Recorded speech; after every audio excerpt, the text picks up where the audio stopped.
fonction apply sert à réduire ou à calculer des sommaires pour les matrices et les tableaux. Regardons la définition de la fonction. Apply applique la fonction donnée en troisième argument à la matrice ou au tableau X selon la ou les dimensions spécifiées dans l'argument margin. Les autres arguments sont passés tels quels à la fonction fun.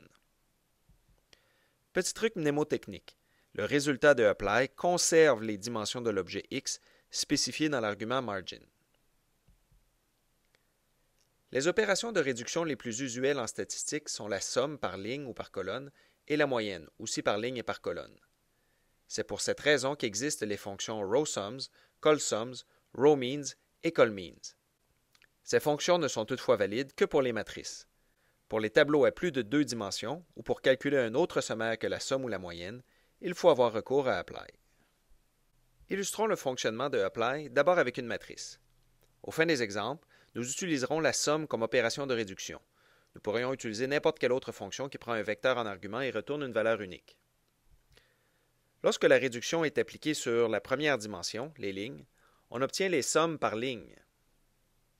On remarque que la longueur du résultat, 3 ici, est égale au nombre de lignes dans la matrice. Cette opération est équivalente à la fonction rowSums. En utilisant la fonction apply sur la deuxième dimension, on obtient les sommes par colonne. La fonction colSums donne le même résultat.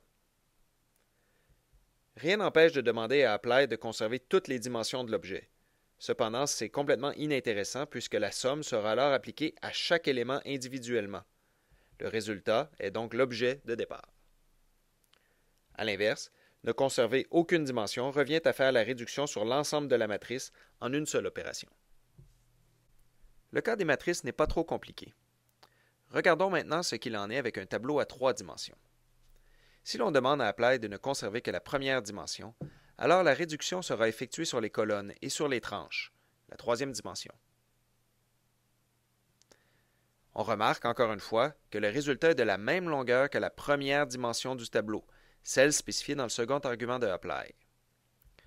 De manière similaire, une réduction sur la deuxième dimension ne conservera que les colonnes. Apply appliquera la somme sur les lignes et les tranches. On a la même idée sur la troisième dimension. Les cas plus délicats sont ceux où l'on demande d'appliquer la réduction sur 2 dimensions. Rappelez-vous, le résultat conservera les dimensions de l'objet donné en second argument de apply. Ici, la première et la deuxième. Avec 2 dimensions parmi 3, apply revient à faire des réductions par tranche. Ici, transversale ou verticale ou horizontale.